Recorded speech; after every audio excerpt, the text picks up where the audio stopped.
പ്രിയ കൂട്ടുകാരെ, ഇന്ന് നമുക്ക് ലോഫേഴ്സ് എന്ന ഇംഗ്ലീഷ് വാക്കിന്റെ അർത്ഥം നോക്കാം. ലോഫേഴ്സ് എന്ന വാക്കിന്റെ അർത്ഥം അലസരുടെ ഷൂസ്, സുഖവാസികളുടെ ചെരുപ്പുകൾ എന്നൊക്കെയാണ്.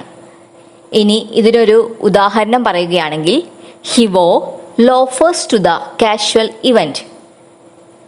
ഇതിന്റെ അർത്ഥം അവൻ ഔപചാരികമല്ലാത്ത ഇവന്റിൽ ലോഫേഴ്സ് ധരിച്ചു. ഇനി മറ്റൊരു ഉദാഹരണം പറയുകയാണെങ്കിൽ, loafers are comfortable for the daily wear. ഇതിന്റെ അർത്ഥം ലോഫേഴ്സ് ഡെയിലി വെയർ ആയി ധരിക്കുന്നത് സുഖപ്രദമാണ്. ഒരിക്കൽ കൂടി പറയാം, ലോഫേഴ്സ് എന്ന വാക്കിന്റെ അർത്ഥം അലസരുടെ ഷൂസ്, സുഖവാസികളുടെ ചെരുപ്പുകൾ, ലോഫർമാർ.